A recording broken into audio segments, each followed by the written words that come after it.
Fantastic. Oh, it's good to be here, Summit. How are you? Okay, listen, I need you to go on and drink your coffee because I'm coming in hot today, okay? How many of you have been through some life stuff in the last few months, right? You've been dealing with some challenges, so I'm coming in hot, so get ready. Those of you, raise your hand if you've never heard me speak. Okay, it's gonna be all right. Just give them a hug, okay? Because I know I love being with you all. I love being in a room with people that are focused on getting better. I love being in a room with people that have some battle scars. How many of you have a few battle scars? You've been through some stuff. You see, pretty people that don't have any kind of scratches on them make me nervous. I don't know if they've really been out trying to do some stuff or rubbing up against some things, so I'm excited to be with you because you all have made a decision that you want to improve. And that's beautiful because when you make that decision, some things can happen.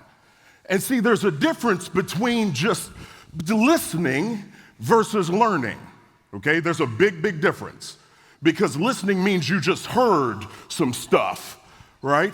But when you learn, you do some things a little bit different.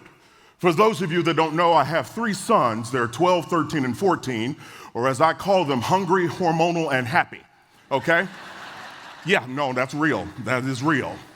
My boys, how many of you have kids where you wonder if they're crazy at times? Okay.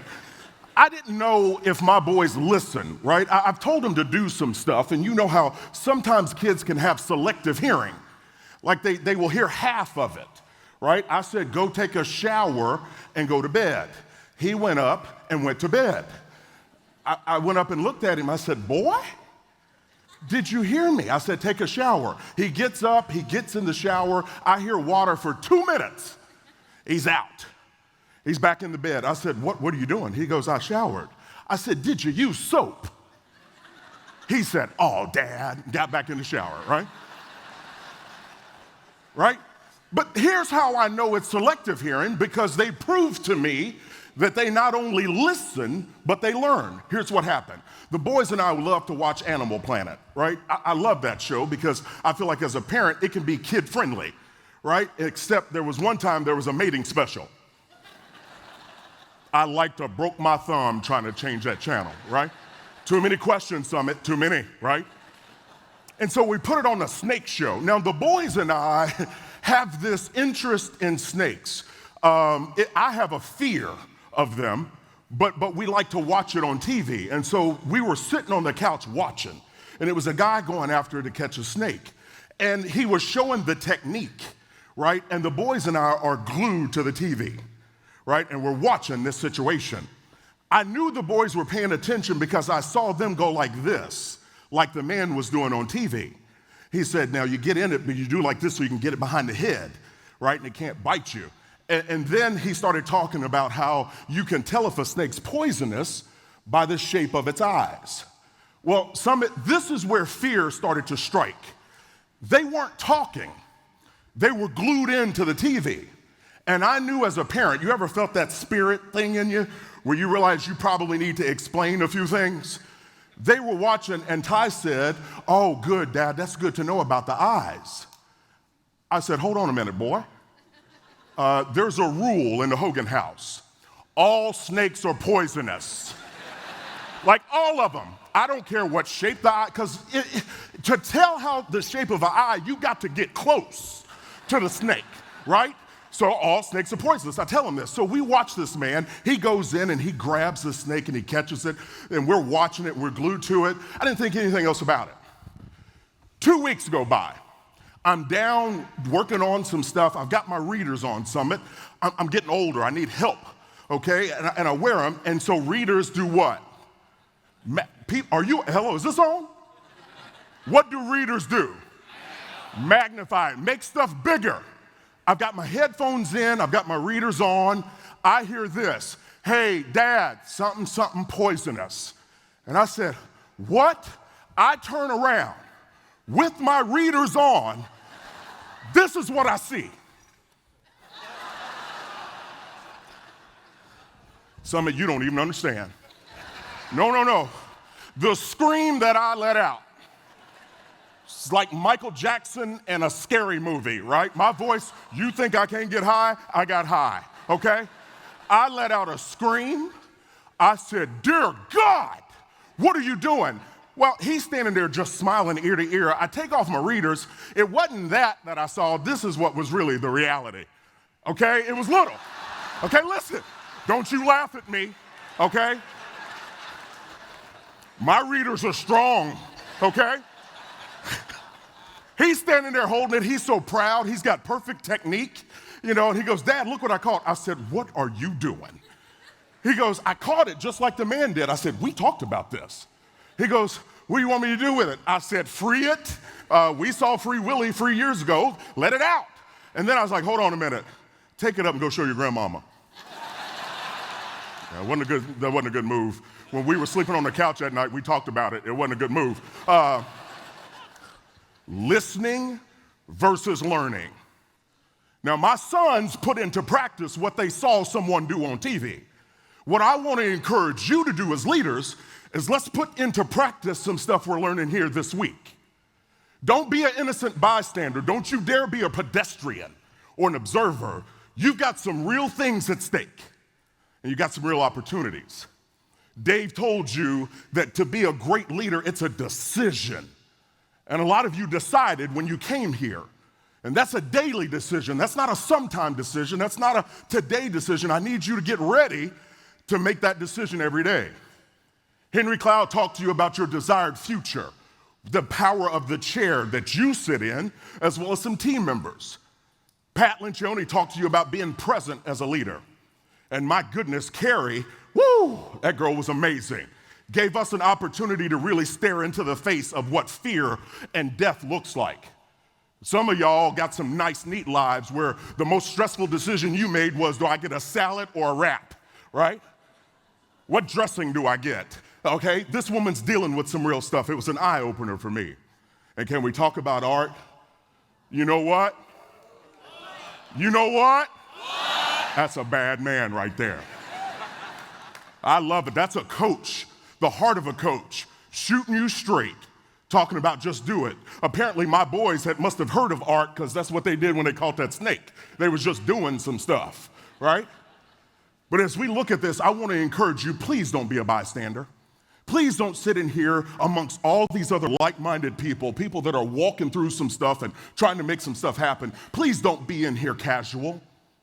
I get a chance to talk to you about the power of the rising tide. And I want to talk to you about this and walk you through some things you need to be focused on if you're going to rise. Because I feel like we all can take our businesses to the next level. We all can take our lives to the next level, but we have to make some decisions. But first, I need to talk about this. It's kind of interesting. I get a chance to talk about water because I'm not exactly what you would call a great swimmer. Okay, aquatics, I needed you here. I should have had you on speed dial. No, stop cheering. We got to talk about this. So I went and I was hanging out with some special ops guys. I had an opportunity this past summer to go do some military things, and it was a blast. And they took me outside to a hovercraft. These things really exist. And we were in the parking lot just like hovering around. And I felt very safe because there was land. These 4 special op guys look at me and they say, "Hey, Hogan, you want to go out to sea?" Yeah. Like they were all 4 staring at me. I didn't have a choice, Summit. I didn't, right? And they were like, "Let's go out to sea." And the one guy was like, "Well, we don't have clearance." And the 4 special ops guys said, "Hey, we're going to give him a heck of an experience. Let's go." And so we head out to sea. As soon as we start moving toward the ocean, I started to have some awareness of a couple things. Number 1, this body belongs on land, okay? Yeah, it does, number 1. Number 2, I'm not exactly what you call a sea-level swimmer, okay? That's reality. My preferred water is like 3 feet in a swimming pool, clear water, me and the kids with swimmies on, okay? That's what I do. The kids and I have an agreement. They keep an eye on me, I keep an eye on them. Everybody's safe. It looks like I'm babysitting, but I'm not. They're watching me, okay? That was the first thing. The third thing that I realized was I don't have on a life jacket. They didn't either, but they were fine. I was concerned. This was not OSHA approved, right? This was a situation. We get out there, we're hovering around, we're dipping and swirling, and my blood pressure, my back is sweating, I'm stressed. And then I realized something, that I was in good hands. I had 4 special ops dudes with me. They weren't gonna let me die, I hope, right? No, they didn't need that kind of PR, little Kentucky black man dies in ocean, right? I'm little on the inside, but I was in good hands. I tell you that because I want your team to have that same kind of feeling, that regardless of the rough sea, regardless of the rough situation, that your leadership is in good hands. You are that kind of leader, that you wouldn't leave them behind. You've got a mindset, you're focused on helping them. And so if we do this, there's no doubt in my mind that you can go to the next level. And I want you to hear me. Don't tell me you can't. You can tell me you won't, but don't tell me you can't. And that kind of mindset changes things. So as we dive into this, I want you to think a little bit different. Some of you have gone through some things and some challenges, and I understand that, but I'm not worried about where you are, I'm worried about where you're going. And when you make a different decision for yourself and your business, you can make an impact. It's absolutely imperative. So the rising tide, when the tide is out, there's no life. We've seen this and we've seen the examples, and it's amazing. And there's a lot of life to the tide. It brings life, things that happen. And your office can do that same thing. You need to see that. Some of you are aware that you're responsible for a lot of people. And that brings pressure. You've got a lot of pressure on you. People don't understand the weight on your shoulders. The people in this room do. You see, that's why we tell you don't lead alone. It can be lonely. It can be isolating. That can also be dangerous for you. So it's really important for us to stay focused. So a rising tide leader understands a few things. They understand they have an impact on themselves. Now, this is really important because you're the person that's out front in the office. You're the person that everybody sees. You all are looking at me right now because the lights are on me and I've got the microphone and you see me. But back in your office, you're on stage. They're watching you. So the things you do and the things you don't do are making an impact on your team. So you need to start to think about that. And I want to encourage you to make sure that you're taking care of yourself as well. This is really important. It's amazing we have leaders that are good at taking care of others, but we're not always good at taking care of ourselves. And that can mean many things, physically, emotionally, mentally, whatever that is, but I want you to have a barometer on you. How are you? How are you doing? Who are the people you count on when you're low? See, we tell ourselves this lie like we don't ever run out of gas, right? We're the people that, we just keep going. Yeah, I know, but there's a difference between half speed and full speed. So keep a barometer on that. What do you need? Right? Have some people that you can talk to and be real with and lay the cards out on the table. It's so important. It's vital. You also have an impact on your team. This is the most important thing you have as a leader, in my opinion. The team. These are people that are looking up to you. You have an opportunity to just make an impact on them in ways that you've never imagined. I, too, like Coach Williams, have been the recipient of some incredible coaches in my life. People that saw something inside of this little Kentucky boy that I didn't see for myself. They made me dream bigger. They pushed me. Who are you pushing? Who are you pushing? Who are you helping to think different about their situation? And you've got people that are working with you that come from single parents or broken homes or abusive situations or tough situations, but thank God they have you now. Where are you standing in that gap in their lives? Don't take that for granted. You've got an opportunity to do something in someone's life and make a difference. My coach, Coach Horning, who was the man that pushed me, and just, it was amazing to see. I didn't like him when I first got to campus. I actually didn't like him. The man called me Curtis for the first 6 months. My name is Chris, okay? He frustrated me. And I can remember thinking, I may have to transfer. This man doesn't like me. Let me flash forward a few years. As we achieved some things as a team, and this man is behind me, always barking in my ear. When I first was voted as an All-American, he came up to me and said, "Hey, congratulations." I said, "Thanks, Coach," and I thought he was going to give me a few more compliments, and he said, "Don't believe the hype." I said, "First of all, you're too damn old to be saying hype, okay?" He started laughing. What he was telling me was, don't rest on your laurels. You still got some things you can do. He pushed me. So I go from not knowing if this man cared about me or liked me at all. You flash forward 4 years. I have a conversation with him 6 months before he passed away, and this was my phone conversation. I said, "Coach, I appreciate you." He goes, "Oh, I love you, son." And he said, "And I'm proud of you." He goes, "I'm proud of what you're doing and how you're helping people." And I said, "I learned from the best." And he said, "I love you." I said, "I love you too, brother." That was my last phone conversation with this man that changed the trajectory of my life. Whose life are you impacting? Who are you making an impact on? Who's going to talk about you like that one day? I hope to goodness you're working on a stable full of them inside your office. I hope to goodness you're taking it that serious to realize that not only are people working with you, they're counting on you.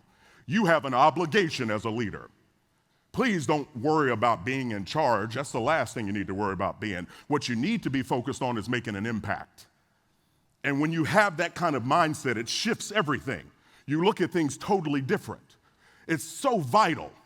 And so if you are aware and you're having an impact on yourself and your team, you can also have an impact on your customers. You and I know in business, customers are a value commodity. It's imperative that you serve. And notice the word that I have up there, serve. Dave has taught us for years at Ramsey Solutions that we don't just sell, we serve. We want to bring value to people. We want to give them benefits. We want to care about people. And we want to do things that help them in their lives and in their business. Please adopt that mentality as well. It's so very important.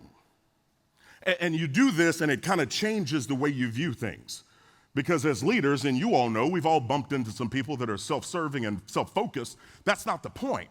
The point is making an impact. So that's the first word I want you to clue in on. And it's really important. When you do this, it's amazing because people can be aware and they watch you. My first place, you all know I travel around speaking and consulting with businesses all around the country, doing all kinds of stuff, and I really love it. But about 8 years ago, I got my first harassment. As you can tell by my voice, I can't whisper. It's impossible, okay? I've been banned out of 48 of the public libraries that are out there. But I was on my phone talking, and a lady came up, and she was standing there with a little friend, and she goes, "I know who he is," right? Now, I figured I'd do some media hits. I had no idea. And I keep talking, and I heard her friend say, "Oh, girl, I know who that man is, too." And it turns out they were going on a mission trip to Vegas, okay? And some of y'all been on that mission trip too, but we're not going to talk about that right now. And the lady looked at her, little black lady, little white lady. She said, "Girl, I know who he is. He's the man from those insurance commercials." That's not even funny, people. It's not funny. It's not funny. And I travel so much, you know I'm going to hear that again, right? And so the next time somebody says, "Oh, he's the man from that insurance commercial," I'm just going to turn and look at him and go like this. Are you in good hands? I'm watching you, and then I run off, right? But I'm in a lot of airports, and airports are busy, right? There's a lot of hustle and bustle and things going on, but I want to tell you this. The tide also does some things, right? The tide can bring power as well as protection. And being inside of airports and all the hustle and bustle, people moving and running and all these things happening, I get a chance to kind of look and see. And did you all know the most valuable commodity in an airport? You know what it is?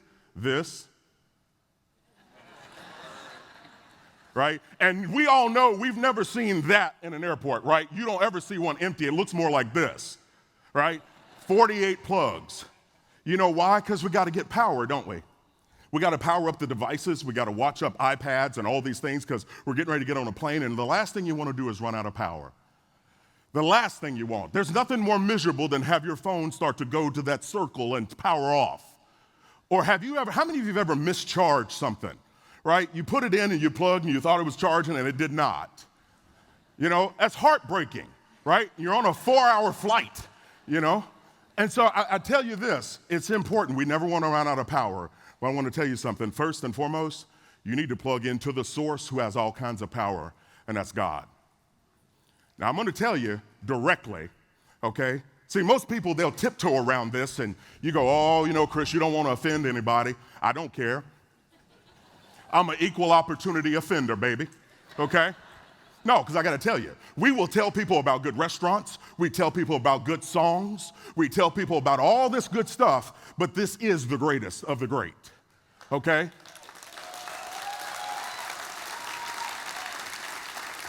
And some of you are like, Hogan, don't do this. Yes, I am.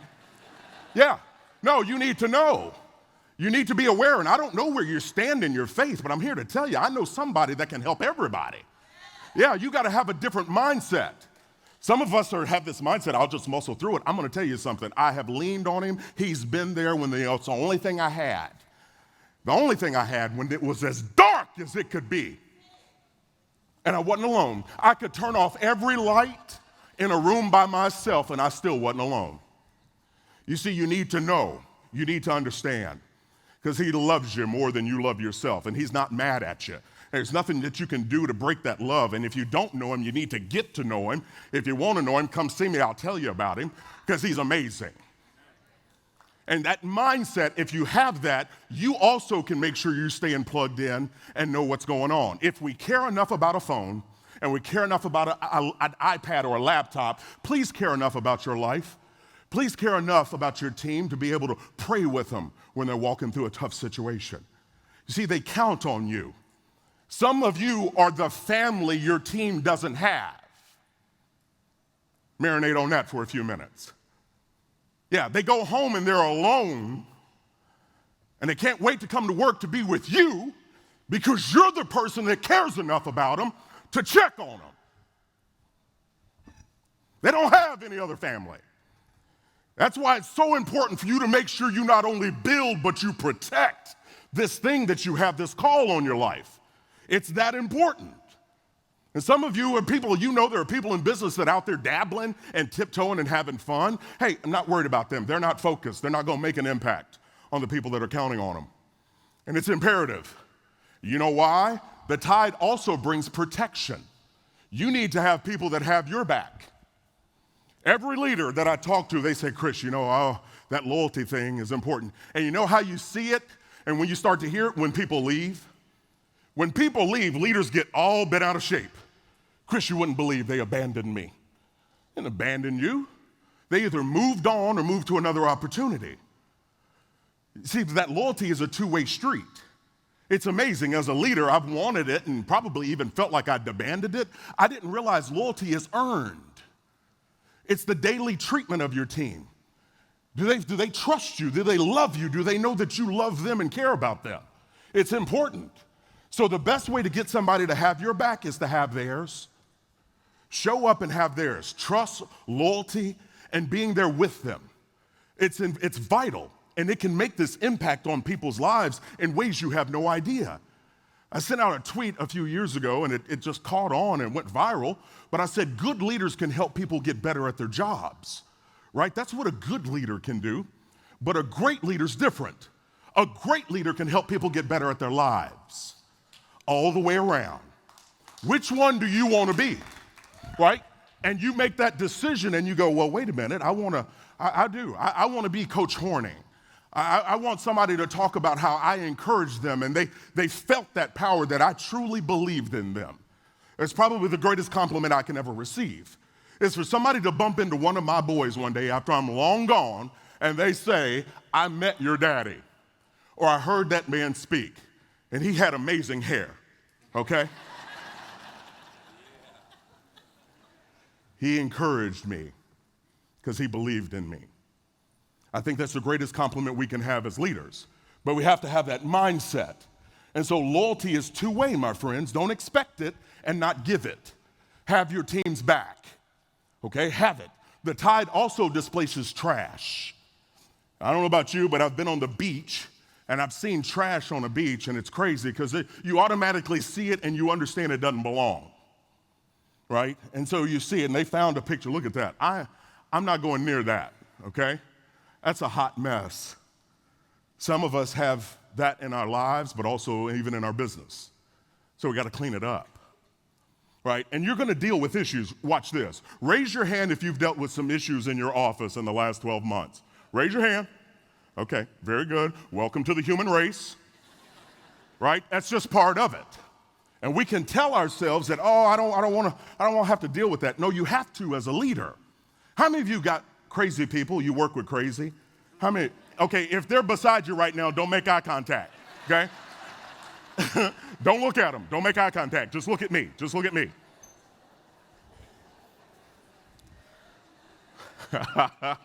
Settle down. It's amazing, right? But you know what? To be a leader, to be a business owner, we all got to have a little crazy.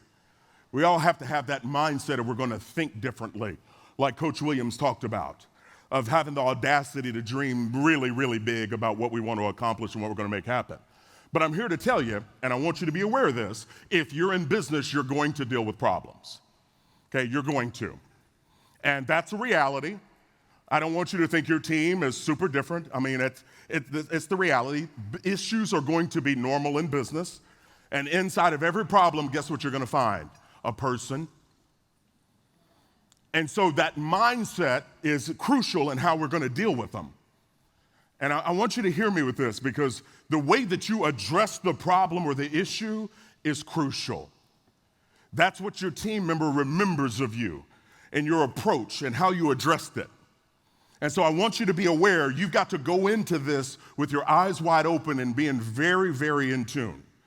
And as leaders, I'm telling you, one of the most dangerous things we can do is be distracted. A distracted leader is dangerous. And so you want to give a complete awareness and be plugged in. And help can look like different ways. Now, I don't know about you, but a lot of people think that we have to solve problems for team members. I don't think that's necessarily the case. I think the thing that we have to do is to be aware with them so we can walk with them. You can give them some guidance and give them some input. But please, don't be the kind of leader that's just interested in knowing just for knowing's sake, that you're interested in knowing what's going on in their lives so you can help to guide them, okay? So sometimes you show up, just the presence.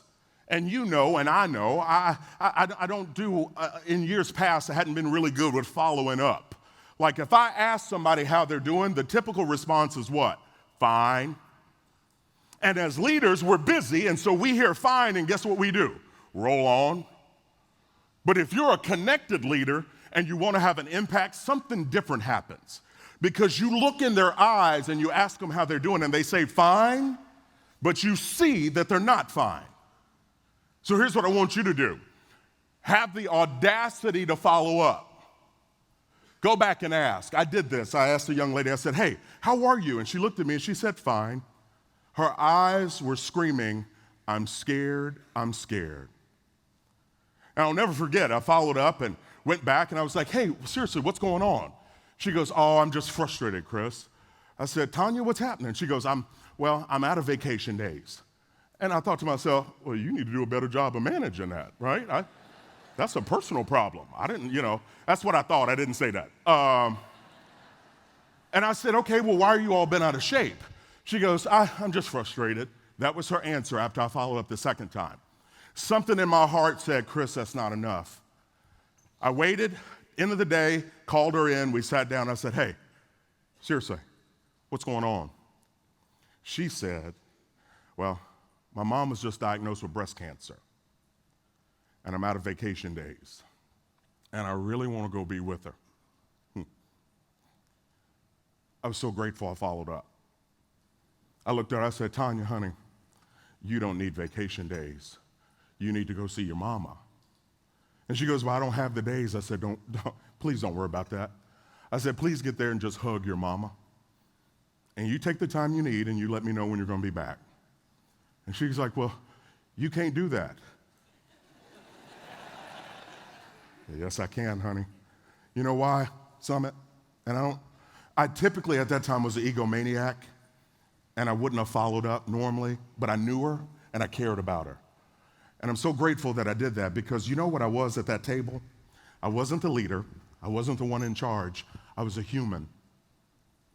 I was a human that put myself in her shoes. What would I want? Need somebody to have my back. I need somebody to help me think clearly when I can't think clearly because my heart's hurt. That's what you get a chance to do. I tell you that story because some 20 years later, I'm at a book signing in Seattle, and guess who's in the line? Tanya. Brings her little daughter to the book signing. I haven't seen her in 20 years. And she goes, "Hey, Chris Hogan." And she said, "Mr. Big Shot." Told her, hush her mouth. You know what she said to me? She goes, "I think about you all the time." And she goes, "You know what? You know what I'll never forget?" I knew exactly where this was going.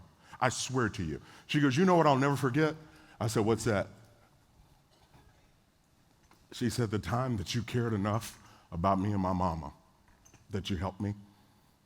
And I asked her, I said, "How's she doing?" She said she lost the battle with breast cancer about 10 years ago. And she goes, "But you know what? She's in a better place." It's crazy the ripple effect we can have as leaders if we're aware, if we stay in tune and we realize we're dealing with people, not widgets. You're dealing with people's lives, and I want you to do that. I want you to be a rising tide and have an impact on the people that are around you because they're watching you and they're waiting on somebody to care enough to pour into their lives and to help them. So here's what I'm telling you. Don't be surprised by issues. Expect them. Most importantly, have a plan in how you're going to deal with them because it changes the game. I was working with one guy, and he is a seasonal landscaper, okay? And he told me, he goes, "Chris, it's just unreal. Every November, December, January, and February, business stops." And I go, "There's no grass to cut in Wisconsin around that time, right?" Said, "You might need to think about diversifying your business. You need a slow plow or something, you know?" But that's his mindset, and we can do this as leaders where we keep dealing with the same issues over and over, but we never think differently.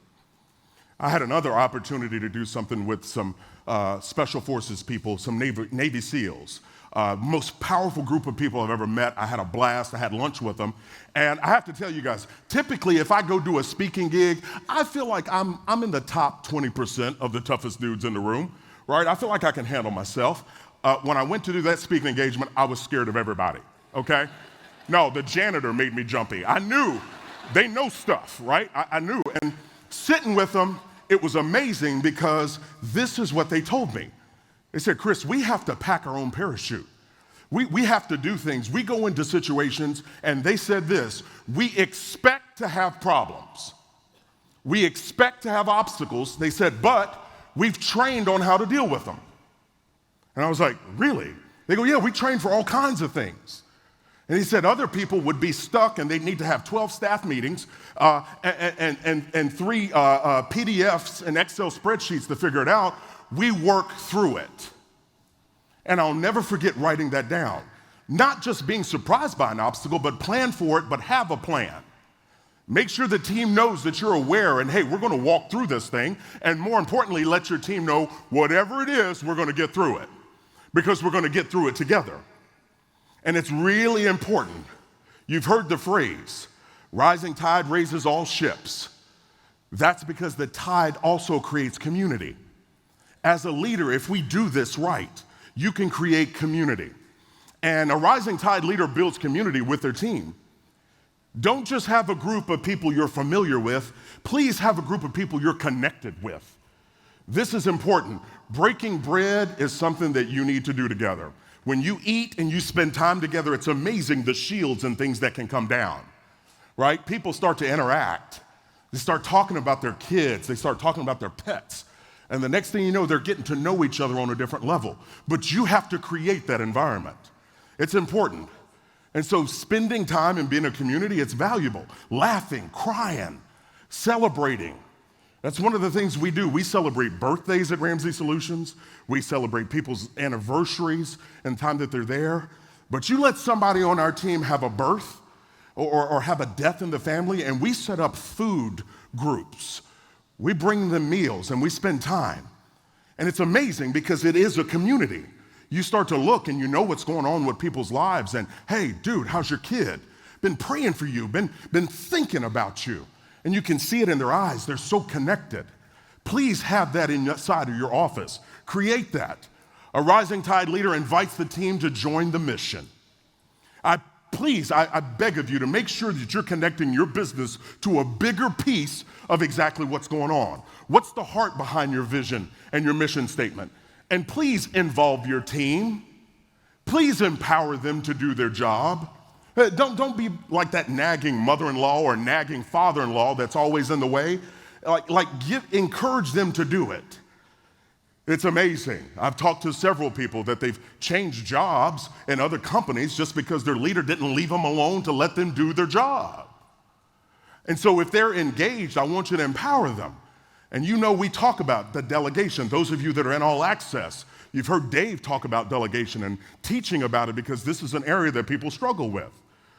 And I'm going to tell you, a leader that crosses the finish line by themselves, well, there's a name for that. It's called lonely. You want to cross that finish line with your team. And being there, locking arms and doing that, I'm telling you, it's amazing. A rising tide leader also treats the team well. This is valuable. This is you being connected, sitting down to talk with them, or having people that are talking with them. This daily treatment is massive. This is that constant confirmation of how you care about them. And you and I know, as being a small business owner, we're part of a bigger community. It's bigger than just your four walls. It's a matter of the other small businesses that are in your community. Please get connected and network. Have that mindset that we start to think bigger. It's in this room. I feel it. And you see it. And people feel it. I had an opportunity to be on an aircraft carrier early this summer when I was out doing some things with the military, and it blew me away the size of that. And we saw the USS Midway. Just the sheer size of that. Watching it on TV doesn't give it perspective. But as we were standing out there, this thing is like a floating city. There's a lot of moving parts, but guess what? The captain, the commander of that ship, cannot run that ship by themselves. They can get up there and turn the little wheel all they want, but there's about 20 other people they need. And I think that's the perfect metaphor for us in business, that we oftentimes think as the leader, it's just about us, and it's not about you, it's about your team and your customers. But you need your team. Do they feel needed? Do they feel appreciated? See, this is where you have a chance to go back and make an immediate impact on people. Because do they feel needed? Are they appreciated? And this appreciation thing goes a long way. I start off my day, first 10 minutes writing thank you notes. And I'm trying to show gratitude. It's important to have that spirit. And let me tell you something. It's hard to be hateful when you're grateful. Okay? And having that spirit of gratitude with your vendors, with your team members, it changes the game. And so writing that thank you note and telling them that, it's awesome. So display that, because you can't run your business alone either. You need other people on your team. All right, I want to share with you 3 principles of a rising tide. These last 3 things are a foundational piece of being a rising tide. Number 1, believe in yourself, your team, and God. Okay, you need to believe in all 3. And I don't mean pretend believing, I'm talking about real believing. Belief in your team, that you trust them, you care about them, and you know they can do that job. Belief in God looks like some daily prayer, an opportunity just to get re-energized, get reconnected, and know what's going on. See, if you don't believe, doubt will set in, and doubt can distract you as a leader. It's dangerous. And I just want to tell you something. Please be careful of what you tell yourself. I'm running into this, and I've dealt with it myself, where we can tell ourselves some mean stuff, okay? And we're not even good at taking compliments. Have you ever had somebody give you a compliment? Typically what we do is someone says, Chris, I like that shirt. And I go, this old thing? We'll immediately pull it down. You know why? Because we're not comfortable with it. Instead of just saying thank you. And I think this is important, because if we tell ourselves some mean, negative things, when the world tries to tell us those same things, we don't have a defense. And I firmly believe we'll start to act according to what we believe, especially when your back's against the wall. And so be careful of that. And if you're telling yourself some of that, I want you to check that real quick. Be careful, because you tell yourself these mean things, and I'm telling you, it'll set in. And why I want you to attack doubt is because doubt as a leader can create fear and a lack of trust amongst your team. See, the team doesn't know if you're going to take an action or you're going to take a stand, and they need to know that what you believe and that you, more importantly, believe in them. Number 2 foundation, knowledge is power. I always want you to stay focused on learning. Never stop learning. Pushing yourself and attending things like this. You know the EntreLeadership mantra, grow yourself, grow your team, and grow your business. It's a great opportunity. And this is valuable for you, but guess what? Also for your team. Allow your team to attend some trainings. Plug them into All Access as well. Let them have an opportunity to grow, because people tend to leave if they don't see a clear path for their growth.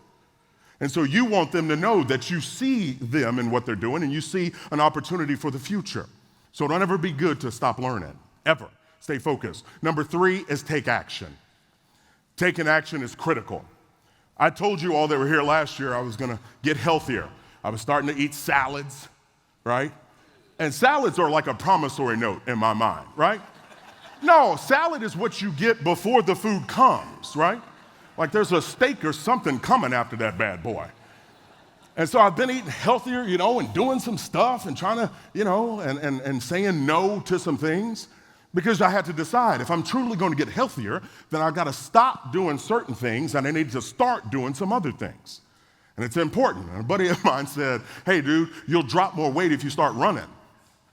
No. Right? No. I'm not running. If I'm not making a tackle, there's no reason for me to run. Yeah, no. Thank God Henry Ford invented vehicles. I can drive.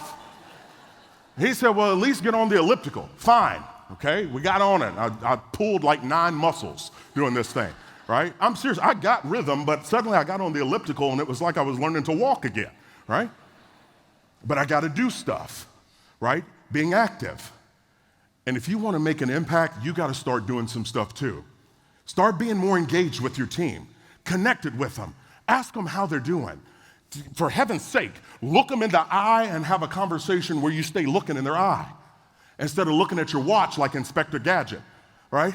I got friends of mine that have iWatches or whatever they're called, and the little things are always buzzing and beeping and they're talking and with. I'm like, take that damn thing off, right? Like, look at me, let's have a conversation, right? And so staying connected.